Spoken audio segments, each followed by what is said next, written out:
ಬೇಸಿಗೆ ಮಳೆಯ ಅಬ್ಬರ ಕರುನಾಡು ತತ್ತರ ಬೆಳೆ ಹಾನಿ ರೈತರ ಕಣ್ಣೀರು ಸೂರನ್ನೇ ಕಸಿತಾ ಇರೋ ವರುಣ ಬೆಂಗಳೂರಲ್ಲಿ ಸಂಜೆ ಮಳೆ ಆತಂಕ ಮರಗಳು ಧರೆಗೆ ಕ್ಷಣ ಕ್ಷಣಕ್ಕೂ ಭಯ ಇದು ವರುಣನ ಆರ್ಭಟ ನ್ಯೂಸ್ 18 ಬಿಗ್ ಕವರೇಜ್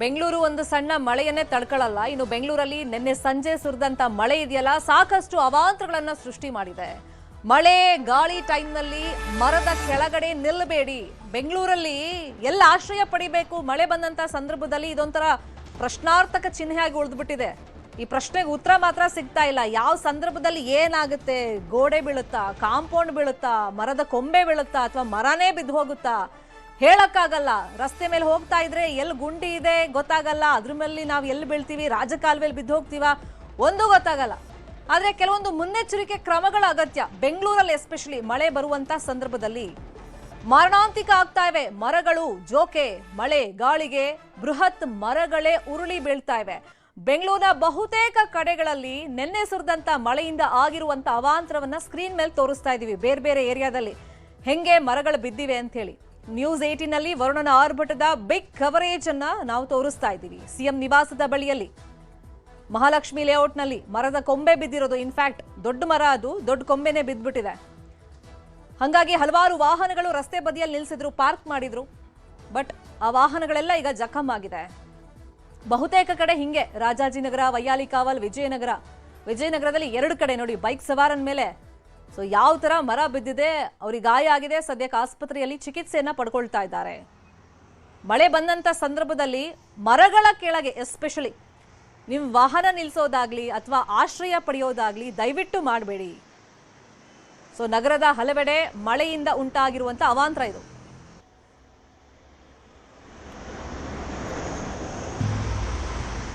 ಹಾಗಾದ್ರೆ ಬೆಂಗಳೂರಿನ ಯಾವ್ಯಾವ ಭಾಗದಲ್ಲಿ ಮಳೆ ತಂದಿರುವಂತ ಅವಾಂತರ ಹೆಂಗಿದೆ ಸದ್ಯಕ್ಕೆ ಪರಿಸ್ಥಿತಿ ಹೆಂಗಿದೆ ಈ ಬಗ್ಗೆ ಮಾಹಿತಿಯನ್ನ ಕೊಡ್ತಾ ಹೋಗೋದಕ್ಕೆ ವಿಜಯನಗರ ಏರಿಯಾದಿಂದ ನಮ್ಮ ರಿಪೋರ್ಟರ್ ಶರಣು ಹಂಪಿ ಕುಮಾರಕೃಪಾ ರಸ್ತೆಯಿಂದ ನಮ್ಮ ರಿಪೋರ್ಟರ್ ಕೃಷ್ಣ ಹಾಗೇನೆ ವೈಯಾಲಿ ಕಾವಲ್ನಿಂದ ಮುನಿರಾಜು ಲೈವ್ ನಲ್ಲಿ ಕನೆಕ್ಟ್ ಆಗಿದ್ದಾರೆ ಮೂರು ಜನ ಪ್ಲೀಸ್ ಬಿ ಆನ್ಲೈನ್ ನಿಮ್ಮಿಂದ ಮಾಹಿತಿಯನ್ನ ಪಡ್ಕೊಳ್ತಾ ಹೋಗ್ತೀನಿ ಅದಕ್ಕೂ ಮುಂಚೆ ಒಂದಿಷ್ಟು ಬ್ರೇಕಿಂಗ್ ನ್ಯೂಸ್ ಇದೆ ಯಾವ್ಯಾವ ಏರಿಯಾದಲ್ಲಿ ಏನೆಲ್ಲ ಎಫೆಕ್ಟ್ ಆಗಿದೆ ಅಂತ ಅದ್ರ ಕಡೆ ಗಮನ ಕೊಡೋಣ ವಿಜಯನಗರದಲ್ಲಿ ಬೃಹತ್ ಮರ ಉರುಳಿದೆ ಘಟನೆಯಲ್ಲಿ ಬೈಕ್ ಸವಾರನಿಗೆ ಗಂಭೀರ ರೀತಿಯಲ್ಲಿ ಗಾಯ ಆಗಿದೆ ಗಾಯಾಳು ಬೈಕ್ ಸವಾರನನ್ನ ಆಸ್ಪತ್ರೆಗೆ ದಾಖಲಿಸಲಾಗಿದೆ ಚಿಕಿತ್ಸೆಯನ್ನ ಕೊಡಿಸಲಾಗ್ತಾ ಇದೆ ನೋಡಿ ಮರ ಬಿದ್ದಂತ ರಭಸಕ್ಕೆ ಅಭಿಷೇಕ್ ಅಂತ ಆತನ ಹೆಸರು ತೊಡೆ ಭಾಗನೇ ಕಟ್ ಆಗಿದೆ ಖಾಸಗಿ ಆಸ್ಪತ್ರೆಯಲ್ಲಿ ಸದ್ಯಕ್ಕೆ ಆತನಿಗೆ ಸರ್ಜರಿಯನ್ನ ವೈದ್ಯರು ಮಾಡ್ತಾ ಇದ್ದಾರೆ ಹೆಲ್ಮೆಟ್ ಹಾಕಿದ್ರಿಂದ ಅಭಿಷೇಕ್ ಬದುಕಿ ಉಳಿದಿದ್ದಾರೆ ಸ್ವಲ್ಪದ್ರಲ್ಲೇ ಮಿಸ್ ಆಗಿರೋದು ಮತ್ತೊಂದು ಬೈಕ್ ಮತ್ತೆ ಆಟೋ ಸಿಸಿಟಿವಿಯಲ್ಲಿ ಕ್ಯಾಪ್ಚರ್ ಆಗಿದೆ ಆ ಭಯಾನಕ ದೃಶ್ಯ ಘಟನೆ ಬಗ್ಗೆ ಪ್ರತ್ಯಕ್ಷದರ್ಶಿಯೊಬ್ಬರು ಮಾಹಿತಿಯನ್ನ ಬಿಚ್ಚಿಟ್ಟಿದ್ದಾರೆ ಹೆಲ್ಮೆಟ್ ಹಾಕಿದ್ರಿಂದ ಅಭಿಷೇಕ್ ಜೀವ ಉಳಿದಿದೆ ಆದರೆ ತೊಡೆ ಭಾಗಕ್ಕೆ ಸಾಕಷ್ಟು ಹಾನಿಯಾಗಿದೆ ಕಟ್ಟಾಗಿದೆ ಹಾಗಾಗಿ ಅವರಿಗೆ ಸರ್ಜರಿಯನ್ನ ಸದ್ಯಕ್ಕೆ ವೈದ್ಯರು ಮಾಡ್ತಾ ಇದ್ದಾರೆ ಫ್ರಾಕ್ಷನ್ ಆಫ್ ಸೆಕೆಂಡ್ ಅಲ್ಲಿ ಜೀವ ಉಳಿತು ಅಥವಾ ಭಯಾನಕ ಘಟನೆಯಿಂದ ತಪ್ಪಿಸ್ಕೊಂಡ್ರು ಅಂತಾರಲ್ಲ ಆ ಟೈಮ್ನಲ್ಲಿ ಅವ್ರ ಅದೃಷ್ಟ ನೆಟ್ಟಗಿತ್ತು ಅಂತ ಹಂಗಾಗಿದೆ ದೃಶ್ಯದಲ್ಲಿ ಗಮನಿಸ್ತಾ ಇದೀವಿ ಆ ಸಿಸಿಟಿವಿ ಫುಟೇಜ್ ಬೈಕ್ನಲ್ಲಿ ಹೋಗ್ತಿರುವಾಗ ಏಕಾಏಕಿ ಮರ ಬಿದ್ದಿರೋದು ವಿಜಯನಗರದಲ್ಲಿ ನಡೆದಿರುವಂತ ಘಟನೆ ಸಡನ್ ಆಗಿ ಮರ ಆತನ ಮೇಲೆ ಬಿದ್ದಿದೆ ಹೆಲ್ಮೆಟ್ ಹಾಕಿದ್ರಿಂದ ಅವ್ರ ಪ್ರಾಣ ಪಕ್ಷಿ ಉಳಿದಿದೆ ಅದರ್ವೈಸ್ ಜೀವ ಹಾನಿ ಆಗುವಂತ ಚಾನ್ಸಸ್ ಇರುತ್ತೆ ಹೇಳಕ್ಕಾಗಲ್ಲ ಇಂಥ ಸಂದರ್ಭದಲ್ಲಿ ಆ ಸಿಸಿಟಿವಿ ಫುಟೇಜ್ ಸದ್ಯದ ಆ ಪರಿಸ್ಥಿತಿ ಎರಡನ್ನೂ ನಿಮ್ಮ ಮುಂದೆ ಇಟ್ಟಿದ್ದೀವಿ ಸ್ಕ್ರೀನ್ ಮೇಲೆ ಬಿರುಗಾಳಿ ಸಹಿತ ಮಳೆ ಬರ್ತಿರೋದ್ರಿಂದ ಈಗ ಈ ಮರಗಳು ಬೀಳ್ತಾ ಇದಾವೆ ಡ್ಯೂಟಿ ಮುಗಿಸ್ಕೊಂಡ್ ಬರ್ತಾ ಇದ್ದ ಮಗ ಸುಮಾರು ಸಂಜೆ 7-7:30 ಇರ್ಬೋದು ಬರ್ತಾ ಇರ್ಬೇಕಂದ್ರೆ ಇದ್ದಕ್ಕಿದ್ದಂಗೆ ಮರ ಬಿದ್ದೋಗಿದೆ ಅಷ್ಟೇ ಬಿದ್ದು ಗಾಡಿ ಸ್ವಲ್ಪ ಏಟ್ ಆಗಿದೆ ಅವ್ನ ಕಾಲ್ ಫ್ರಾಕ್ಚರ್ ಆಗಿ ಈಗ ಬಾಸ್ ಹಾಸ್ಪಿಟಲ್ ಇದೆ ಸರ್ ಈಗ ಆಪರೇಷನ್ ಆಯ್ತು ರಾತ್ರಿಯಿಂದ ಆಪರೇಷನ್ ಆಯ್ತು ಸ್ವಲ್ಪ ಮೂಗೆಟ್ಗಳು ಬಿದ್ದಿದೆ ಅದಲ್ಲದೆ ತೊಡೆಯನ್ನ ಫ್ರಾಕ್ಚರ್ ಆಗಿ ಬೋನ್ ಕಟ್ ಆಗಿ ಆಪರೇಷನ್ ಆಗಿ ರಾಡ್ ಹಾಕಿದ್ದಾರೆ approximately 3 to 4 months minimum may be take ಆದ್ಮೇಲೆ ಜನ ಎಲ್ಲ ಒಳ್ಳೆ ಕೋಪರೇಟ್ ಮಾಡಿದ್ರು ಎಲ್ಲ ಗೊತ್ತಿರೋರು ಬಂದ್ರು ವೆಲ್ ವಿಷರ್ಸು ಚೆನ್ನಾಯ್ತು ಮೇಡಮ್ ಅಂದ್ರೆ ಆಚೆ ಬರಕ್ಕೆ ಆಗ್ತಾ ಇರಲಿಲ್ಲ ಸರ್ ಒಂದ್ ಕಡೆ ಫ್ಯಾಕ್ಟರಿ ಮೇಂಟೆನೆನ್ಸ್ ಮಾಡ್ತಾರೆ ಸರ್ ನಿನ್ನೆ ಸಂಜೆ 6:00ವರೆಗೆ ಜೋರಾಗಿ ಮಳೆ ಗಾಳಿ ಎರಡೂ ಬರ್ತಾ ಇತ್ತು ಎರಡು ಬರ್ತಾ ಇರ್ಬೇಕಾದ್ರೆ ನಾನು ಈ ಕಡೆಯಿಂದ ಬಂದೆ, ಅವ್ರು ಈ ಕಡೆಯಿಂದ ಬರ್ತಾ ಇದ್ರು. ನಾನು ಬರ್ಬೇಕಾದ್ರೆ ಜಸ್ಟ್ ಪಾಸ್ ಆಗಿ ಅಂಗಡಿ ಮುಂದೆ ನಿಂತ್ಕೊಂಡೆ, ನಮ್ದು ಇಲ್ಲೇ ಶಾಪು. ಅಂಗಡಿ ಮುಂದೆ ನಿಂತ್ಕೊಂಡೆ, ದಮ್ ಅಂತ ಸೌಂಡ್ ಬಂತು. ಏನಂತ ನೋಡಿದ್ರೆ ರೊಂಬೆ ಕಂಬೆ ಜೋರಾಗಿ ಬಿತ್ತು. ಬಿದ್ದಾದ್ಮೇಲೆ ಅವ್ರು ಸಿಕ್ಕಾಕೊಂಡಿದ್ರು. ಅವ್ರ ಬೈಕಲ್ಲಿ ಬರ್ತಾ ಇದ್ರು. ಅವ್ರು ಹೆಲ್ಮೆಟ್ ಗಿಲ್ಮೆಟ್ ಹಾಕೊಂಡು ನೀಟಾಗಿ ಬೈಕಲ್ಲಿ ಬರ್ತಾ ಇದ್ರು. ಬರ್ತಾ ಇರ್ಬೇಕಾದ್ರೆ ಅಲ್ಲಿ ಸಿಕ್ಕಾಕೊಂಡು ಒದ್ದಾಡ್ತಾ ಇದ್ರು. ಅವ್ರ ಮೇಲೆನೆ ಬಿದ್ದಿದೆ. ಅವ್ರ ಮೇಲೆ ಒಳಗಡೆ ಸಿಕ್ಕಾಕೊಂಡ್ಬಿಟ್ಟಿದ್ದಾರೆ. ತುಂಬಾ ಕಷ್ಟ ಆಗಿ ಅವ್ರು ಬರಕ್ ಆಗ್ಲಿಲ್ಲ, ಒದ್ದಾಡ್ಬಿಟ್ಟಿದ್ದಾರೆ. ಅಂದ್ರೆ ಮರಗಿರ ಎಲ್ಲ ಈ ತರದೆಲ್ಲ ಬಿದ್ಬಿಟ್ಟಿತ್ತು. ಆಮೇಲೆ ಚೀರೋ ಸೌಂಡ್ ನೋಡಿ ನಾವ್ ಏನಾಯ್ತಂತ ಒಳಗಡೆ ನೋಡಿದಾಗ ಅವ್ರು ಒದ್ದಾಡ್ತಾ ಇರ್ಬೇಕಾದ್ರೆ ಅವ್ರನ್ನ ಎಳೆದು ತೆಗಿಬೇಕಾದ್ರೆ ಹರಸಾಹಸ ಮಾಡ್ದಂಗ ಆಯ್ತು. ಅವ್ರಿಗೆ ಸ್ವಲ್ಪ ಏಟ್ ಬಿದ್ದಿದೆ ಸರ್. ತುಂಬಾ ಎದ್ದಳಕ್ಕಾಗಲ್ಲ, ಎದ್ ನಿಂದ್ರಕ್ ಆಗ್ತಿದ್ದಿಲ್ಲ. ತುಂಬಾ ನೋವು ಅನುಭವಿಸ್ತಾ ಇದ್ರು. ಅದರಿಂದ ಅಲ್ಲಿ ಕರ್ಕೊಂಡ್ಬಂದು ಹೋಮ್ ಕಲೆಕ್ಷನ್ ಹತ್ರ ಮಲಗಿಸಿದ್ವಿ ಸರ್. ನಮ್ ತಂದೆ ತಾಯಿ ಆಶೀರ್ವಾದ, ದೇವ್ರ ಆಶೀರ್ವಾದದಿಂದ ಜಸ್ಟ್ ಮಿಸ್ ಅಷ್ಟೇ. ಇಲ್ಲ ಅಂದ್ರೆ ನಾನು ಸಿಕ್ಕಾಕೊಳ್ತಿದ್ದೆ. ನಾನು ಅದೇ ಇದ್ರಲ್ಲೇ ಸಿಕ್ಕಾಕೊಳ್ತಿದ್ದೆ. ಫಸ್ಟ್ ನಂದು, ಸೆಕೆಂಡ್ ಅವನದಾಗ್ತಿತ್ತು ಅಷ್ಟೇ. ಆ ಕಡೆಯಿಂದ ಹಿಂಗ್ ಪಾಸ್ ಆದೆ. ಅವ್ರು ಹಿಂಗ್ ಪಾಸ್ ಆಗ್ಬೇಕಾದ್ರೆ ಬಿದ್ದೋಗ್ಬಿಡ್ತು. ಗಾಳಿ ಬಂದಿದ್ದಕ್ಕೆ ನಿನ್ನೆ ಗಾಳಿ ಮಳಿ ಪ್ರೆಷರ್ ಜೋರಾಗಿದ್ದರಿಂದ ಬಿದ್ದಿರೋದು ಸರ್. ಇದೇ ವಿಚಾರವಾಗಿ ಇನ್ನಷ್ಟು ಡೀಟೇಲ್ ಆಗಿ ಇನ್ಫಾರ್ಮೇಶನ್ ಕೊಡ್ತಾ ಹೋಗೋದಕ್ಕೆ ನೇರ ಸಂಪರ್ಕದಲ್ಲಿ ಕನೆಕ್ಟ್ ಆಗಿದ್ರು ನಮ್ಮ ರಿಪೋರ್ಟರ್ ಶರಣು ಹಂಪಿ. ನಿಜಕ್ಕೂ ಅದೃಷ್ಟ ಚೆನ್ನಾಗಿತ್ತು, ಅಲ್ಲಿ ಪ್ರಾಣ ಹಾನಿ ಒಂದು ಆಗಿಲ್ಲ, ಮತ್ತೆ ಹೆಲ್ಮೆಟ್ ಕೂಡ ಅಭಿಷೇಕ್ ಜೀವ ಉಳಿಸಿದೆ ಅಂತ ಹೇಳಿದ್ರು ತಪ್ಪಾಗೋದಿಲ್ಲ. ಅದಕ್ಕೆ ಪೊಲೀಸರು ಸಾಕಷ್ಟು ಬಾರಿ ಹೇಳೋದು ಹೆಲ್ಮೆಟ್ ಹಾಕೊಳ್ಳಿ, ನೆಗ್ಲೆಕ್ಟ್ ಮಾಡಬೇಡಿ ಅಂತ ಹೇಳಿ. ಈ ಪರ್ಟಿಕ್ಯುಲರ್ ಘಟನೆಯಲ್ಲಿ ಆತನ ಕಾಲಿಗೆ ಅಂದ್ರೆ ತೊಡೆ ಭಾಗಕ್ಕೆ ಗಾಯ ಆಗಿದೆ ಅಂತ ಗೊತ್ತಾಗಿದೆ. ಸರ್ಜರಿ ಮಾಡ್ತಾರೆ ಸದ್ಯಕ್ಕೆ. ಆತನ ಸಿಚುವೇಶನ್ ಬಗ್ಗೆ ಡಾಕ್ಟರ್ ಏನ್ ಹೇಳಿದ್ದಾರೆ, ಮತ್ತೆ ಪ್ರತ್ಯಕ್ಷದರ್ಶಿಗಳು ಆ ಕ್ಷಣವನ್ನ ಹೆಂಗೆ ಎಕ್ಸ್ಪ್ಲೈನ್ ಮಾಡಿದ್ದಾರೆ ಶರಣು?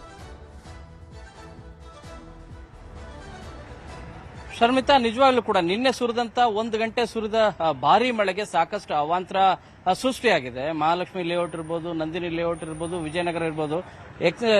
ಅದರಲ್ಲೂ ಕೂಡ ಬಹಳ ಪ್ರಮುಖವಾಗಿ ವಿಜಯನಗರದ 7ನೇ ಮುಖ್ಯ ರಸ್ತೆ, ಈ ರಸ್ತೆ ಏನಿದೆಯಲ್ಲ, ಈ ರಸ್ತೆಯಲ್ಲೇ ಆದಂತ ಇನ್ಸಿಡೆಂಟ್ ನಿನ್ನೆ ಸಂಜೆ 6:00ವರೆಗೆ ನಡೆದಂತ ಘಟನೆ.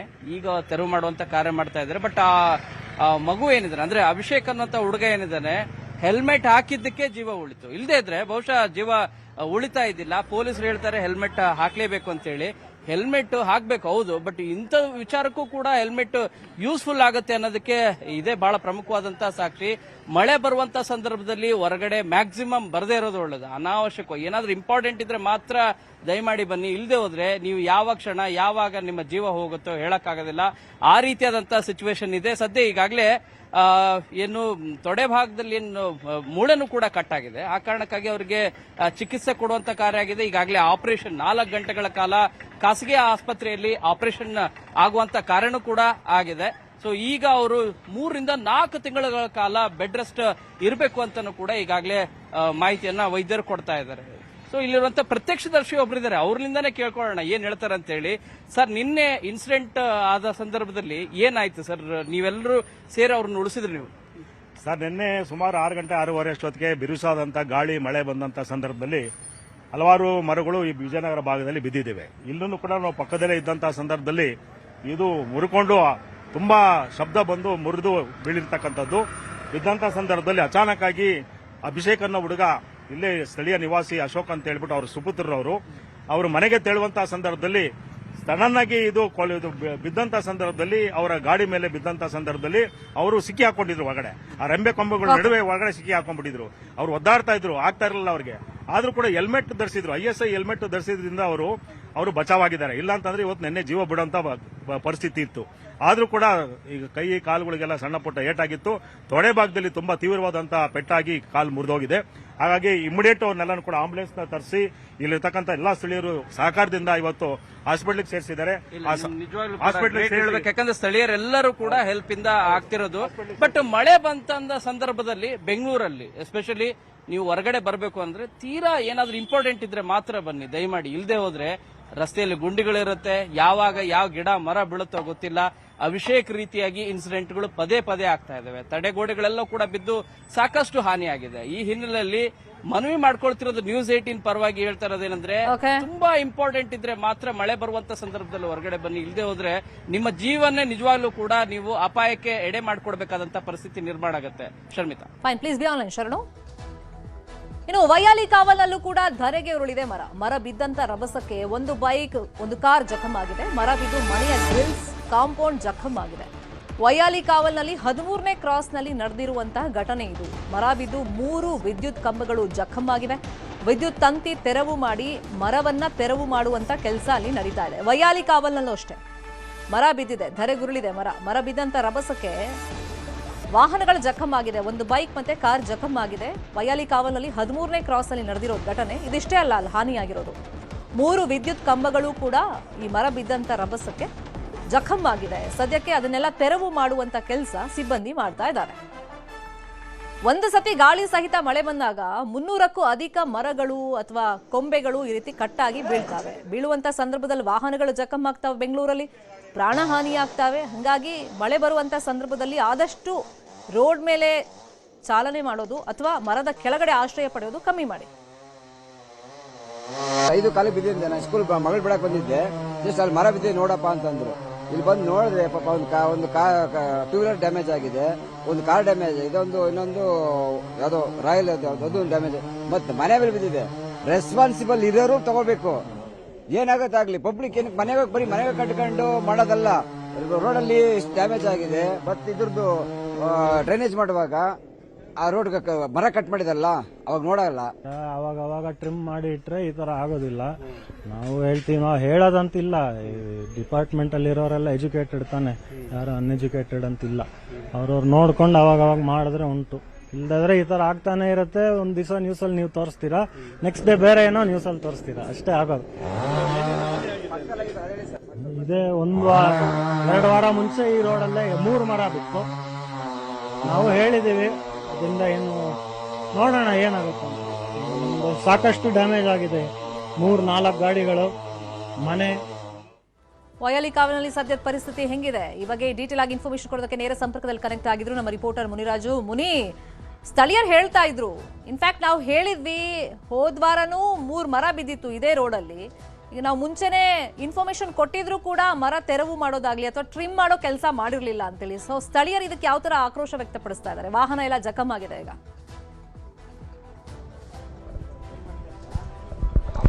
ಶ್ರಮಿತಾ, ಏನು ನಿನ್ನೆ ಸಂಜೆ ಸುರಿದ ಮಳೆಯಿಂದಾಗಿ ಇವತ್ತು ಬೆಳಗಿನ ಜಾವ 5:30ಕ್ಕೆ ಒಂದು ಬೃಹತ್ ಗಾತ್ರದ ಮರ ಒಂದು ಮನೆ ಮೇಲೆ ಬಿದ್ದಿರೋದನ್ನ ನಾವು ನೋಡಬಹುದು. ಇದು ವೈಯಾಲಿ ಕಾವಲ್ನ 13ನೇ ಕ್ರಾಸ್. ಇದು ಈ ಒಂದು ಕ್ರಾಸ್ ನಲ್ಲಿ ಪೈ ಎಂಬುವರಿಗೆ ಸೇರಿದ ಮನೆ ಮೇಲೆ ಒಂದು ಮರ ಬಿದ್ದಿದೆ. ಈಗ ನಾವು ನೋಡಬಹುದು ಮರವನ್ನ ತೆರವು ಮಾಡುವಂತ ಕೆಲಸ ಕೂಡ ನಡೀತಾ ಇದೆ. ಮತ್ತೆ ಮೇಲ್ಭಾಗದಲ್ಲಿ ಎಷ್ಟು ಹಾನಿಯಾಗಿದೆ ಅಂತಂದ್ರೆ ಫಸ್ಟ್ ಫ್ಲೋರ್ ನಲ್ಲಿರುವಂತಹ ಒಂದು ಕಾಂಪೌಂಡ್ ಮತ್ತೆ ಗ್ರಿಲ್ಸ್ ಹಾಗೂ ಸಂಪೂರ್ಣ ಗೇಟ್ ಕೂಡ ಸಂಪೂರ್ಣವಾಗಿ ಜಖಂ ಆಗಿದೆ. ಮತ್ತೆ ಬೃಹತ್ ಗಾತ್ರದ ಮರ ಅದು ಬುಡ ಸಮೇತ ಕಿತ್ತು ಅದು ರಸ್ತೆ ಮೇಲೆ ಬಿದ್ದಿದೆ. ಮತ್ತೆ ಈ ಒಂದು ಘಟನೆಯಿಂದಾಗಿ 3-4 ಬೈಕ್ಗಳು ಕೂಡ ಜಖಂ ಆಗಿದೆ. ಮತ್ತೆ ಒಂದು ಕಾರು ಕೂಡ ಸಂಪೂರ್ಣವಾಗಿ ಹಾನಿ ಕೂಡ ಆಗಿರೋದು. ಮತ್ತೆ ಕಳೆದ ವಾರ ಸುರಿದ ಮಳೆಯಿಂದಾಗಿ ಕೂಡ ಇಲ್ಲಿ ಸಾಕಷ್ಟು ಹಾನಿ ಉಂಟಾಗಿತ್ತು. 3-4 ಮರಗಳು ಕೂಡ ಬಿದ್ದಿದ್ವು. ಆದ್ರೆ ಆ ಒಂದು ಮರಗಳನ್ನ ತೆರವು ಮಾಡೋ ಕೆಲಸ ಕೂಡ ಇನ್ನೂ ಆಗ್ಬೇಕಾಗಿತ್ತು. ಆದ್ರೆ ಅಷ್ಟರಲ್ಲಿ ನಿನ್ನೆ ಸುರಿದ ಮಳೆಯಿಂದಾಗಿ ಈಗ ಮತ್ತೊಂದು ಮರ ಕೂಡ ಇಲ್ಲಿ ಬಿದ್ದಿದೆ. ಅದರಿಂದ ಸಾರ್ವಜನಿಕರು ಕೂಡ ತುಂಬಾ ಆಕ್ರೋಶವನ್ನ ವ್ಯಕ್ತಪಡಿಸ್ತಾ ಇದ್ದಾರೆ. ಯಾಕಂದ್ರೆ 3-4 ದಿನಗಳ ಹಿಂದಷ್ಟೇ ಒಂದು ಘಟನೆ ಆಗಿತ್ತು. ಆದ್ರೆ ಈಗ ಮತ್ತೊಂದು ಮರ ಕೂಡ ಬಿದ್ದಿದೆ. ನಾವು ಆಗಾಗ ದೂರನ್ನ ಕೊಡ್ತಾ ಇರ್ತೀವಿ, ಆದ್ರೆ ಇದನ್ನ ಮರಗಳನ್ನ ತೆರವು ಮಾಡೋದಿರ್ಬೋದು ಅಥವಾ ಅದನ್ನ ಟ್ರಿಮ್ ಮಾಡುವಂತ ಕೆಲಸವನ್ನ ಮಾಡಬೇಕಾಗಿತ್ತು. ಆದ್ರೆ ಅಧಿಕಾರಿಗಳ ನಿರ್ಲಕ್ಷ್ಯ ವಹಿಸ್ತಾ ಇದ್ದಾರೆ ಅಂತೇಳಿ ಸಾಕಷ್ಟು ಒಂದು ಆರೋಪಗಳನ್ನು ಕೂಡ ಮಾಡ್ತಾ ಇದ್ದಾರೆ. ಈಗಾಗಲೇ ನೋಡಬಹುದು ಸ್ಥಳಕ್ಕೆ ಜಿಬಿಎ ಅಧಿಕಾರಿ ಮತ್ತೆ ಸಿಬ್ಬಂದಿಗಳು ಕೂಡ ಭೇಟಿ ಕೊಟ್ಟು ಈ ಒಂದು ಮರವನ್ನ ತೆರವು ಮಾಡುವಂತ ಕೆಲಸ ಕೂಡ ನಡೀತಾ ಇದೆ. ಮತ್ತೆ ಈ ಒಂದು ಘಟನೆಯಿಂದಾಗಿ 3-4 ವಿದ್ಯುತ್ ಕಂಬಗಳು ಕೂಡ ಜಖಂ ಆಗಿದ್ದಾವೆ. ಈಗ ಬೆಸ್ಕಾಂ ಸಿಬ್ಬಂದಿ ಕೂಡ ಸ್ಥಳಕ್ಕೆ ಭೇಟಿ ಕೊಟ್ಟು ಆ ಒಂದು ಕಂಬಗಳನ್ನ ತೆರವು ಮಾಡುವಂತದ್ದು ಮತ್ತೆ ಕೇಬಲ್ ಅನ್ನ ತೆರವು ಮಾಡುವಂತ ಕೆಲಸವನ್ನು ಕೂಡ ಈಗ ಶುರು ಮಾಡ್ಕೊಂಡಿದ್ದಾರೆ. ಇನ್ನು ಈ ಒಂದು ಮನೆ ಏನಿದೆ, ಈ ಒಂದು ಮನೆಯಲ್ಲಿ ವೃದ್ಧರು ಕೂಡ ಇದ್ದಾರೆ. ಅವರು ಏನು ಮರ ಬಿದ್ದ ಪರಿಣಾಮವಾಗಿ ಅವರು ಕೂಡ ಭಯಭೀತರಾಗಿರ್ತಾರೆ. ಯಾಕಂದ್ರೆ ಬೆಳಗಿನ ಜಾವ ಇದ್ದಕ್ಕಿದ್ದಂತೆ ಈ ಒಂದು ಬೃಹತ್ ಮರ ಬಿದ್ದಿದ್ರಿಂದ ಮನೆಯಲ್ಲಿ ವೃದ್ಧ ಮಹಿಳೆ ಇದ್ರು ಮತ್ತೆ ಹಿರಿಯರಿದ್ರು, ಎಲ್ಲರೂ ಕೂಡ ಭಯ ಬಿದ್ದಿರೋದು. ಮತ್ತೆ ಈಗಾಗಲೇ ಸ್ಥಳೀಯ ಅಧಿಕಾರಿಗಳು ಕೂಡ ಭೇಟಿ ಕೊಟ್ಟು ಈ ಒಂದು ಮರದ ಅವಶೇಷಗಳನ್ನ ತೆರವು ಮಾಡುವಂತ ಕೆಲಸ ಕೂಡ ಮಾಡ್ತಾ ಇದ್ದಾರೆ. ಆದ್ರೆ ಮನೆಯಲ್ಲಿರುವಂತಹ ಜನ ಏನಿದ್ರೆ ಅವರು ಹೊರಗಡೆ ಕೂಡ ಬರೋದಕ್ಕೆ ಆಗದಂತ ಪರಿಸ್ಥಿತಿ ಇಲ್ಲಿ ನಿರ್ಮಾಣ ಆಗಿದೆ. ಯಾಕಂದ್ರೆ ಮನೆ ಮುಂಭಾಗದ ಗೇಟ್ ಏನಿದೆ ಸಂಪೂರ್ಣ ಗೇಟ್ ಕಂಪ್ಲೀಟ್ ಆಗಿ ಬ್ಲಾಕ್ ಆಗಿದೆ. ಮತ್ತೆ ಈಗ ಒಂದು ಬೃಹತ್ ಮರವನ್ನ ಕಟ್ ಮಾಡಿ ತೆರವು ಮಾಡುವಂತ ಕೆಲಸ ಕೂಡ ಈಗ ಶುರುವಾಗಿರೋದು. ಮತ್ತೆ ಈ ಒಂದು ರಸ್ತೆಯಲ್ಲಿ ಇನ್ನೂ ಕೆಲವು ಮರಗಳು ಕೂಡ ಇದೇ ರೀತಿಯಾಗಿ ಅಪಾಯಕಾರಿ ಸ್ಥಿತಿಯಲ್ಲಿದೆ ಅಂತೇಳಿ ಈಗ ಸ್ಥಳೀಯರು ಕೂಡ ಒಂದು ಆರೋಪವನ್ನ ಮಾಡ್ತಾ ಇದ್ದಾರೆ. ಯಾಕಂದ್ರೆ ಈ ಒಂದು ಮರಗಳಿಂದಾಗಿ ಮುಂದೆ ಇದೇ ರೀತಿಯ ಅನಾಹುತಗಳು ಕೂಡ ಆಗ್ಬಹುದು ಅಂತೇಳಿ ಇಲ್ಲಿನ ಸ್ಥಳೀಯ ನಿವಾಸಿಗಳು ಹೇಳ್ತಿದ್ದಾರೆ. ಅವರನ್ನು ಕೂಡ ಮಾತಾಡಿಸಬಹುದು. ಮೇಡಮ್, ಯಾವ ರೀತಿ ಇದೆ ಇಲ್ಲಿ ಮರಗಳ ಪರಿಸ್ಥಿತಿ? ಸರ್, ಬಹಳ ಏನಂದ್ರೆ ಮರಗಳು ಬಹಳ ಹಳೆ ಮರಗಳು. ಅದರಿಂದ 1 ತಿಂಗಳಿಂದ ಇದೇ ಕಾರ್ಯಾಚರಣೆ ನಡೀತಾ ಇದೆ. ಆದರೆ BBMP ಅವ್ರಿಗೂ ಬ್ಲೇಮ್ ಮಾಡಂಗಿಲ್ಲ. ಯಾಕಂದ್ರೆ ಸಾಕಷ್ಟು ಮರಗಳು ಬಿದ್ದಿದೆ. 150-60 ಮರ ಬಿದ್ದಿತ್ತು ಹೋದ್ಸತಿ. ಅದೇ ರೀತಿ ಇವತ್ತು 3 ಮರ ಬಿದ್ದಿದೆ. ಒಂದು ಗಾಯತ್ರಿ ದೇವಿ ಪಾರ್ಕ್ ಅಲ್ಲಿ ಒಂದು ಕಾರ್ ಜಖಮ್ ಆಗಿ ಒಂದು ಬೈಕ್ ಜಖಮ್ ಆಗಿದೆ. ಅಲ್ಲಿನೂ ಸಾಕಷ್ಟು ಬೆಳಗ್ಗೆಯಿಂದ ಕೆಲಸ ಮಾಡಿಸಿದೀವಿ. ಈಗ ಇಲ್ಲಿನೂ ಈ ಮರ ಎಲ್ಲ ಕಟ್ ಮಾಡ್ಬೇಕು ಸರ್. ಕೆಲವು ಕಡೆ ಕೊಂಬೆಗಳು ಬಾಗಿದೆ, ಯಾರ ತಲೆ ಮೇಲೆ ಯಾರದ ಮೇಲೆ ಬಿದ್ದರೆ ಅಲ್ಲೇ ಸ್ಪಾಟಲ್ಲಿ ಇದಾಗುತ್ತೆ ಸರ್. ಅದಕ್ಕೆ ದಯವಿಟ್ಟು BBMP ಅವರು ಎಚ್ಚೆತ್ಕೊಂಡು ಅರಣ್ಯ ಇಲಾಖೆಯವರು ಎಚ್ಚೆತ್ಕೋಬೇಕು ಅಂತ ಹೇಳಿ ಈ ಮೂಲಕ ನಾನು ಹೇಳೋದಕ್ಕೆ ಬಯಸ್ತೇನೆ. 4 ಕಂಬಗಳು ಬಿದ್ದಿದೆ ಇವತ್ತು. ಅದರಿಂದ ದಯವಿಟ್ಟು ಈ ಕಾರ್ಯಾಚರಣೆ ಮುಂದುವರಿಯಲಿ ಅಂತ ಹೇಳಿ. ಸರ್, ಈಗ ಈ ಒಂದು ಮರ ತೆರವಿಗೆ ಕೂಡ ಸೂಚನೆ ಕೊಟ್ಟಿದ್ರ, ಏನಾಗಿದೆ ಆ ಮರ ಹೇಗಿದೆ ಅಂತ? ಸರ್, ಬುಡ ಸಮೇತ ಸರಿ ಇಲ್ಲ ಸರ್, ಬುಡನೇ ಸರಿ ಇಲ್ಲ. ಯಾಕಂದ್ರೆ ಮರ ಎಲ್ಲ ಮನೆಗಳಿಗೋಸ್ಕರ, ಅವ್ರ ಮನೆ ಸೇಫ್ಟಿಗೋಸ್ಕರ ಎಲ್ಲ ಕಟ್ ಮಾಡಿ ರೋಡ್ಗೆ ಬಿಟ್ಟಿದ್ದಾರೆ. ರೋಡಲ್ಲಿ ಜನ ಯಾರಾದ್ರೂ ಪಬ್ಲಿಕ್ ಸತ್ರ ಪರವಾಗಿಲ್ಲ, ಹಂಗೆ ಹೆಚ್ಚು ಕಮ್ಮಿ ಆಗಿದೆ. ಇದು ಸ್ಥಳೀಯರು ಹೇಳ್ತಾ ಇರುವಂತ ಮಾತು. Sharmita, fine. Muni, please be online. ಇನ್ನೊಂದು ಕಡೆ ಸಿಎಂ ಮನೆ, ಆಫೀಸ್ ಬಳಿನೂ ಕೂಡ ಡೇಂಜರ್ ಮರಗಳಿವೆ. ಕುಮಾರಕೃಪಾ ರಸ್ತೆಯಲ್ಲಿ ಹಳೆಯ ಮರಗಳಿವೆ. ನಿನ್ನೆಯ ಗಾಳಿ ಮಳೆಗೆ ಒಂದು ಮರ ಅಲ್ಲಿ ಬಿದ್ದೋಗಿದೆ. ಬೀಳುವ ಹಂತದಲ್ಲಿ ಇನ್ನೂ ಹಲವಾರು ಮರಗಳಿದೆ. ಯಾಕಂದ್ರೆ ಆ ರೋಡಲ್ಲಿ ಸಿಕ್ಕಾಪಟ್ಟೆ ಮರಗಳಿದೆ ಮತ್ತು ಹಳೆ ಮರಗಳು ಇರೋದೆಲ್ಲವೂ ಕೂಡ. ಹಾಗಾಗಿ ಇನ್ನೊಂದು ಗಾಳಿ ಮಳೆ ಬಂದ್ರೆ ಇನ್ನು 3 ರಿಂದ 4 ದಿವಸ ಮಳೆ ಬರುತ್ತೆ ಅಂತ ಹವಾಮಾನ ಇಲಾಖೆ ಹೇಳಿದೆ. ಅಕಸ್ಮಾತ್ ಜೋರ್ ಗಾಳಿ ಸಹಿತ ಮಳೆ ಬಂದಾಗ ಇನ್ನು ಹಲವಾರು ಮರಗಳು ಆ ಏರಿಯಾದಲ್ಲಿ, ಆ ರಸ್ತೆಯಲ್ಲಿ ಬೀಳೋದಕ್ಕೆ ರೆಡಿ ಆಗಿದೆ. ಸಾರ್ವಜನಿಕರು ಹೆಚ್ಚಿರುವಂತ ರಸ್ತೆಯಲ್ಲಿ ಅಪಾಯ ಅಂತೂ ಕಟ್ಟಿಟ್ಟು ಬುತ್ತಿದೆ. ಹಳೆ ಮರಗಳ ತೆರವಿಗೆ GBA ಮುಂದಾಗುತ್ತಾ ನೋಡಬೇಕು. ಯಾಕಂದ್ರೆ ತುಂಬಾ ಕಡೆ ಸಾರ್ವಜನಿಕರು ಹೇಳ್ತಿರೋದು, ಹಳೆ ಮರ ಅಂತ ಅವ್ರ ಗಮನಕ್ಕೆ ಬಂದಾಗ ಅಥವಾ ಬೀಳೋ ಹಂತದಲ್ಲಿದೆ ಅಂತ ಗೊತ್ತಾದಾಗ ಸಂಬಂಧಪಟ್ಟಂತ ಇಲಾಖೆಗೆ, ಅಧಿಕಾರಿಗಳಿಗೆ ಮಾಹಿತಿಯನ್ನ ಕೊಡ್ತಾರೆ. ಆದ್ರೆ ಅವ್ರು ನಿರ್ಲಕ್ಷ್ಯ ಮಾಡೋದ್ರಿಂದ ಯಾರೋ ಬಡಪಾಯಿಗಳಿಗೆ, ಅಮಾಯಕರಿಗೆ ಇದರಿಂದ ಸಮಸ್ಯೆ ಆಗ್ತಾ ಇದೆ. ಇನ್ನೊಂದ್ ಕಡೆ ಕುಮಾರಕೃಪಾ ರಸ್ತೆ ನೋಡಿ, ಇಲ್ಲಿ ಹಳೆ ಮರಗಳು ಸಾಕಷ್ಟಿದೆ. ನಿನ್ನೆ ಸಂಜೆ ಸುರಿದಂತ ಮಳೆಗೆ ಗಾಳಿನೂ ಬಂದಿದ್ರಿಂದ ಒಂದು ಮರ ಅಲ್ಲಿ ಧರೆಗೆ ಉರುಳಿದೆ. ಇನ್ನು ಸಾಕಷ್ಟು ಮರಗಳು, ಹಳೆ ಮರ ಅಲ್ಲಿದೆ ಆ ರಸ್ತೆಯಲ್ಲಿ. ಇದೇ ವಿಚಾರವಾಗಿ ಇನ್ನಷ್ಟು ಡೀಟೇಲ್ ಆಗಿ ಇನ್ಫಾರ್ಮೇಶನ್ ಕೊಡೋದಕ್ಕೆ ಲೈವ್ ನಲ್ಲಿ ಕನೆಕ್ಟ್ ಆಗಿದ್ರು ನಮ್ಮ ರಿಪೋರ್ಟರ್ ಕೃಷ್ಣ. ಹೋದ್ ಸತಿನೂ ಹಿಂಗೆ ಪರಿಸ್ಥಿತಿ ಆಗಿತ್ತು, ದೊಡ್ಡ ಮಟ್ಟದಲ್ಲೇ ಮರ ಬಿದ್ದಿತ್ತು, ಬ್ಲಾಕ್ ಮಾಡಿದ್ರು ರಸ್ತೆಯನ್ನ. ಸೊ ಈಗ ಒಂದು ಮಳೆಗೆ ಮತ್ತೆ ಬಿದ್ದಿದೆ ಒಂದು ಮರ, ಇನ್ನು ಹಲವಾರು ಮರಗಳು ಬೀಳುವಂತ ಹಂತದಲ್ಲಿದೆ. ಅಟ್ಲೀಸ್ಟ್ ಈಗಲಾದ್ರೂ GBA ಎಚ್ಚೆತ್ಕೊಳ್ಳುತ್ತಾ?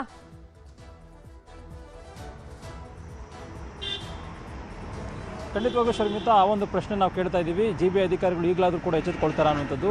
ಪ್ರಮುಖವಾಗಿ ಶರ್ಮಿತಾ, ಸಾಮಾನ್ಯ ಜನರು ಓಡಾಡುವಂತಹ ಒಂದು ಸ್ಥಳದಲ್ಲಿ ಸಹಜವಾಗಿಯೇ ಅಧಿಕಾರಿಗಳು ನಿರ್ಲಕ್ಷ್ಯವನ್ನು ತೋರ್ತಾರೆ. ಆದರೆ ಮುಖ್ಯಮಂತ್ರಿಗಳ ನಿವಾಸ, ಮುಖ್ಯಮಂತ್ರಿಗಳ ಕಚೇರಿ ಇದೆ ಅನ್ನೋ ಕಾರಣಕ್ಕೋಸ್ಕರವಾಗಿ ಇಲ್ಲಿ GBA ಅಧಿಕಾರಿಗಳು ಸದ್ಯದ ಮಟ್ಟಿಗೆ, ಅಂದರೆ ಮುಖ್ಯಮಂತ್ರಿಗಳ ನಿವಾಸ ಕಾವೇರಿ ಆಗಿರ್ಬೋದು, ಗೃಹ ಕಚೇರಿ ಕೃಷ್ಣದಲ್ಲಿ ಮಾತ್ರ ಇಲ್ಲೊಂದು ಕಡೆ ಮುಂಜಾಗ್ರತಾ ಕ್ರಮವನ್ನು ವಹಿಸಿ ಏನು ಬಹಳಷ್ಟು ತೊಂದರೆಗಳಿರ್ತಕ್ಕಂಥ ಒಂದು ಏನು ಮರಗಳಿದ್ದಾವೆ, ಅವು ಕೊಂಬೆಗಳಿಂದ ಅದನ್ನು ತೆರವು ಕೆಲಸವನ್ನು ಕೂಡ ಮಾಡಿದ್ದಾರೆ. ಆದರೆ ಬಹಳ ಪ್ರಮುಖವಾಗಿ ಗೃಹ ಕಚೇರಿ ಕೃಷ್ಣ ಮತ್ತು ಪಕ್ಕದಲ್ಲೇ ಇರತಕ್ಕಂಥ ಅಶೋಕ ಹೋಟೆಲ್ ಮುಂಭಾಗದಲ್ಲಿ ಈಗಾಗಲೇ ಮರ ಬಿದ್ದಿದೆ. ಅದು ಇನ್ನೂ ಕೂಡ ತೆರವು ಮಾಡುವಂತ ನಿಟ್ಟಿನಲ್ಲಿ ಶರ್ಮಿತಾ ಮುಂದಾಗಿಲ್ಲ GBA ಅಧಿಕಾರಿಗಳು. ಅದೇ ರೀತಿ ಏನಾದರೂ ಈ ಒಂದು ಮರ ಏನಾದರೂ ಗೃಹ ಕಚೇರಿ ಕೃಷ್ಣ ಅಥವಾ ಕಾವೇರಿ ಬಳಿ ಬಿದ್ದಿದ್ರೆ ಇಮಿಡಿಯೇಟ್ ಆಗಿ ಅದನ್ನು ತೆರವು ಕೆಲಸವಂತ ಒಂದು ಕೆಲಸವನ್ನು ಕೂಡ ಅಧಿಕಾರಿಗಳು ಮಾಡ್ತಾ ಇದ್ರು.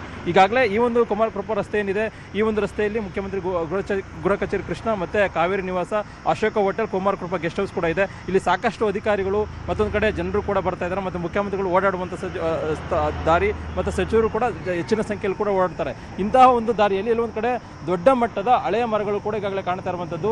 ಈ ಹಿಂದೆ ನಾವು ನೀವು ಕೂಡ ಗಮನಿಸಿದ್ದೇವೆ, ಎಲ್ಲೊಂದು ಕಡೆ ಸಾಕಷ್ಟು ಮಳೆ ಬಂದಂಥ ಸಂದರ್ಭದಲ್ಲಿ ಈ ಒಂದು ರಸ್ತೆಯಲ್ಲಿ ದೊಡ್ಡ ಮಟ್ಟದ ಮರಗಳು ಕೂಡ ಬಿದ್ದಿದ್ವು. ಅದನ್ನ ತಕ್ಷಣವೇ ಅದನ್ನ ಬ್ಯಾರಿಕೇಡ್ ಹಾಕೋದ್ರ ಮುಖಾಂತರವಾಗಿ ರಸ್ತೆ ಬಂದ್ ಮಾಡಿ ಇಮಿಡಿಯೇಟ್ ಆಗಿ ಬಂದ್ ಮಾಡುವಂಥ ಕೆಲಸವನ್ನು, ತೆರವು ಕೆಲಸವನ್ನು ಕೂಡ ಮಾಡಿದ್ರು ಅಧಿಕಾರಿಗಳು. ಆದ್ರೆ ಈಗ ಇಲ್ಲಿ ಸಾಕಷ್ಟು ಮರಗಳು, ಅಂದ್ರೆ ಹಳೆ ಮರಗಳು ಇದೆ, ಅದನ್ನ ತೆರವು ಕೆಲಸವಂತ ಒಂದು ಕೆಲಸವನ್ನ ಇನ್ನೂ ಕೂಡ ಅಧಿಕಾರಿಗಳು ಇಲ್ಲ ಮಾಡಿಲ್ಲ.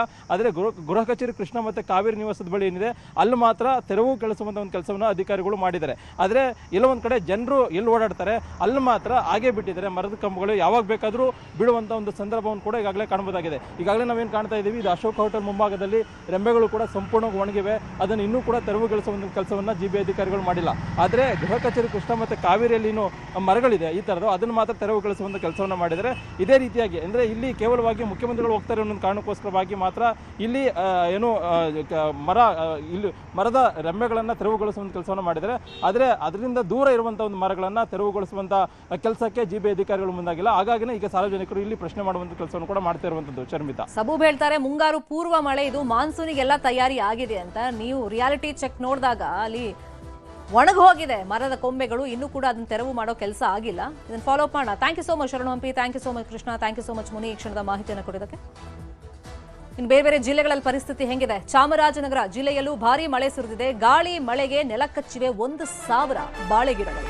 ಚಾಮರಾಜನಗರದ ಅಮ್ಮನಪುರ ಗ್ರಾಮದಲ್ಲಿ ನಡೆದಿರುವಂತಹ ಘಟನೆ ಇದು. ಸುಂದ್ರಮ್ಮ ಅನ್ನೋ ರೈತ ಮಹಿಳೆಗೆ ಸೇರಿದಂತ ಜಮೀನು, 1,000 ಬಾಳೆ ಗಿಡವನ್ನ ನೆಟ್ಟಿದ್ರು ಪಾಪ. ಅದೆಲ್ಲವೂ ಕೂಡ ಭಾರೀ ಗಾಳಿ ಮಳೆಗೆ ನೆಲಕಚ್ಚಿದೆ. ಸುಮಾರು 3 ಲಕ್ಷಕ್ಕೂ ಹೆಚ್ಚು ನಷ್ಟವಾಗಿದೆ ಅಂತೇಳಿ ಅಂದಾಜಿಸಲಾಗಿದೆ.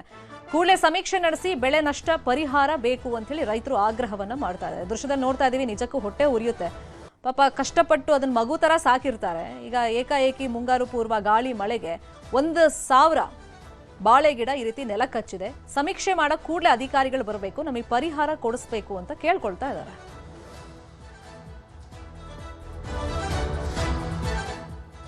ಸಂಪೂರ್ಣವಾಗಿ ನೆಲ ಕಚ್ಚಿದೆ. ಅಂದ್ರೆ ಬಾಳೆ ಗಿಡ ಸ್ಟ್ರಾಂಗ್ ಇರಲ್ಲ, ಗಾಳಿ ಮಳೆ ಜೋರ್ ಬಂದಿದ್ರಿಂದ 1,000 ಬಾಳೆ ಗಿಡ ನೆಟ್ಟಿದ್ರು, ಅವೆಲ್ಲವೂ ಕೂಡ ಅಲ್ಲಿ ಧರಾಶಾಹಿ ಆಗಿದೆ.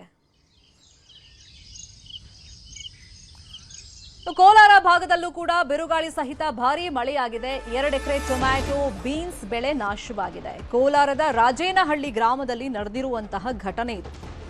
ಕೋಲಾರದಲ್ಲೂ ಹಾನಿಯಾಗಿದೆ. ಟೊಮ್ಯಾಟೊ ಮತ್ತೆ ಬೀನ್ಸ್ ಬೆಳೆ ನಾಶವಾಗಿದೆ. ಇನ್ನೊಂದು ಕಡೆ ಚಿಕ್ಕಬಳ್ಳಾಪುರದಲ್ಲಿ ಆಲಿಕಲ್ಲು ಸಹಿತ ಮಳೆ ಆಗಿದೆ. ಬಾಳೆ ತೋಟ ನಾಶವಾಗಿದೆ. ರೈತರು ಕಂಗಾಲಾಗಿದ್ದಾರೆ. ಗೌರಿಬಿದನೂರಿನ ಚೀಲಮನಹಳ್ಳಿಯಲ್ಲಿ ಬಾಳೆ ನಾಶವಾಗಿದೆ. ತುಂಬಾ ಕಡೆ ಈ ಸತಿ ಮುಂಗಾರು ಪೂರ್ವ ಮಳೆಯಿಂದ ಬೆಳೆ ನಷ್ಟವನ್ನ ರೈತರು ಅನುಭವಿಸ್ತಾ ಇದ್ದಾರೆ. ಕೋಲಾರದ ರಾಜೇನಹಳ್ಳಿ ಗ್ರಾಮದ ರೈತ ಸುಬ್ರಹ್ಮಣಿ 2 ಎಕರೆ ಜಮೀನಿನಲ್ಲಿ ಟೊಮ್ಯಾಟೊ ಹಾಗೇನೆ ಬೀನ್ಸ್ ಬೆಳೆ ಬೆಳೆದಿದ್ರು. ಅದೀಗ ಮಳೆಗೆ ನಾಶವಾಗಿದೆ. ಸುಮಾರು 8 ಲಕ್ಷ ಖರ್ಚು ಮಾಡಿ ಬೆಳೆದಿದ್ರು. ಬೆಳೆ ಫಸಲು ಕೈಗೆ ಬರೋ ಸಂದರ್ಭದಲ್ಲೇ ಅದೀಗ ಮಣ್ಣು ಪಾಲಾಗಿದೆ. ಇನ್ನು ಬೆಳೆಯನ್ನ ಕಳ್ಕೊಂಡು ರೈತ ಕಂಗಾಲಾಗಿದ್ದು, ನಮಗೆ ಪರಿಹಾರ ಬೇಕು ಅಂತ ಹೇಳಿ ಮನವಿಯನ್ನ ಮಾಡಿದ್ದಾರೆ. ಇದು ಕೋಲಾರದ ಕಥೆ. ಆದ್ರೆ ಇನ್ನೊಂದು ಕಡೆ ಗೌರಿಬಿದನೂರಿನ ಚೀಲಮನಹಳ್ಳಿಯಲ್ಲಿ ಆನಂದ್ ರೆಡ್ಡಿ ಮತ್ತೆ ಶಿವಾರೆಡ್ಡಿ, ನಾರಾಯಣ್ ರೆಡ್ಡಿ, ಬಾಲಪ್ಪ ರೈತರಿಗೆ ಸೇರಿದಂತ 100 ಹೆಕ್ಟೇರ್ನಲ್ಲಿ ಬೆಳೆದಿದ್ದಂತ ಬಾಳೆ ತೋಟ ಆಲಿಕಲ್ಲು ಸಹಿತ ಮಳೆ ಬಂದಿದ್ದರಿಂದ ನೆಲ ಕಚ್ಚಿದೆ. ಸ್ಥಳಕ್ಕೆ ಗೌರಿಬಿದನೂರು ಶಾಸಕ ಪುಟ್ಟಸ್ವಾಮಿ ಗೌಡ ಭೇಟಿ ಕೊಟ್ಟಿದ್ದಾರೆ. ಪರಿಶೀಲನೆಯನ್ನ ಮಾಡಿದ್ದಾರೆ. ಬಾಯಿಗೆ ಬಂದಿರೋ ತುತ್ತು ಕೈಗೆ ಬಂದಿರೋ ತುತ್ತು ಬಾಯಿಗೆ ಬಂದಂಗೆ ಆಗ್ಬಿಟ್ಟೈತೆ. ಸರ್ಕಾರ ಎಚ್ಚೆತ್ಕೊಂಡು 10% ಇಲ್ಲ 5% ಇದೆಯಾ ಸಾಲ ಮಾಡಿ 1 ಎಕರೆ ಟೊಮೊಟೊ, 1 ಎಕರೆ ಬೀನ್ಸು ನೆಟ್ ಹೌಸಲ್ಲಿ ಸಾಲ ಮಾಡಿ ಬಡ್ಡಿಗೆ ತಂದು ಮಾಡಿ ಈ ಥರ ಒಂದೇ 10 ನಿಮಿಷದಲ್ಲಿ ಮಳೆ ಬಿರುಗಾಳಿ ಬಂದು ಎಲ್ಲ ನೆಲಸಮ ಆಗಿಬಿಟ್ಟೈತೆ. ಏನೋ ಒಡವೆ ಆಯಿತು, ಸ್ವಲ್ಪ ಬ್ಯಾಂಕಲ್ಲಿ ಅಡ ಇಟ್ಟು ಸ್ವಲ್ಪ ಸಾಲ ಮಾಡಿ ಈ ಥರ ಮಾಡಿದ್ದೀವಿ ಸರ್. ಇದು ಬಿರುಗಾಳಿ ವಿಪರೀತ, ಮರಗಳು, ಲೈಟ್ ಕಂಬಗಳು, ಮನೆ. ದಾವಣಗೆರೆ ಭಾಗದಲ್ಲೂ ಭಾರೀ ಮಳೆಯಾಗಿದೆ. ಬೆಳಗ್ಗೆ 5:15 ಶುರುವಾದಂತ ಮಳೆ 7 ಗಂಟೆ ತನಕ ಬಿಟ್ಟು ಬಿಡದೆ ಸುರಿದಿದೆ. ಪರಿಣಾಮ ನಗರದ ಶಂಕರ್ ವಿಹಾರ ಬಡಾವಣೆಯಲ್ಲಿ ನೀರು ನಿಂತು ಕೆರೆ ತರ ಆಗ್ಬಿಟ್ಟಿದೆ. ಚರಂಡಿ ವ್ಯವಸ್ಥೆ ಇಲ್ಲದ ಕಾರಣ ರಸ್ತೆ ತುಂಬಾ ನೀರು ನಿಂತು ರಸ್ತೆಗಳು ಕೆರೆ ತರ ಕಾಣ್ತಾ ಇದಾವೆ. ಇನ್ನು ಜನ ಮನೆಯಿಂದ ಹೊರಗಡೆ ಬರೋದಕ್ಕೆ ಪರದಾಟವನ್ನ ಪಡ್ತಾ ಇದ್ದಾರೆ. ಈ ಬಗ್ಗೆ ಸ್ಥಳೀಯ ನಿವಾಸಿ ಇಸ್ಮಾಯಿಲ್ ಮಾತಾಡಿದ್ದಾರೆ. ಪ್ರತಿ ಬಾರಿ ಮಳೆ ಬಂದ್ರೂ ಇದೇ ಸಮಸ್ಯೆ, ಇದೇ ಪಾಡು. ಮಕ್ಕಳು ಶಾಲೆಗೆ ಹೋಗೋದು ಕಷ್ಟ. ಈಗೇನೋ ರಜೆ ಇದೆ ಕೆಲವರಿಗೆ. ಅವೈಜ್ಞಾನಿಕ ಲೇಔಟ್ ನಿರ್ಮಾಣದಿಂದ ತೊಂದರೆ ಆಗಿದೆ ಅಂತೇಳಿ ಪಾಲಿಕೆ ವಿರುದ್ಧ ದೂರಿದ್ದಾರೆ.